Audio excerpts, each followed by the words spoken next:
Subscribe Prudent social media channel and press bell icon for latest notifications. आम्ही ही coding end robotics scheme राबयता गोंयांत आनी सध्या आमी प्रत्येक तालुक्यान वचून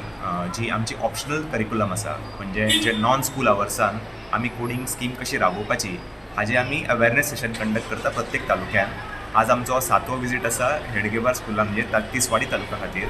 आमी हे सगळे जे पेरंट टिचर्स असोसिएशनचे मेंबर मागीर मॅनेजमेंटाचो एक मेंबर आनी हेडमास्टर किंवा हेडमिस्ट्रेस हे 3 मेंबर फ्रॉम ईच स्कूल हे मिटिंगेक आयिल्ले आसा आनी तांकां आमी समजून सांगता की हे ऑप्शनल सिलेबस म्हणजे कितें आनी तांकां आमी रिक्वेस्ट करता की तुमी प्रत्येक तालुक्यात एक खंय तरी लीड स्कूल तुमी स्वताहून वॉलंटरी जावन हें करपाची जेणे करून त्या लीड स्कुलान ते आजूबाजूचे जे भुरगे आसा म्हणजे तिसवाडी तालुक्यान समजा ही स्कूल लीड स्कूल जाली जाल्यार बाकीचे जे सायडीचे स्कूल आसा तांचे भुरगे हांगा येतले आठवड्यांतल्यान एक फावटी 2 वरां खातीर आनी हें कोडिंग जे एडवान्स करिकुलम आसा हें शिकतले.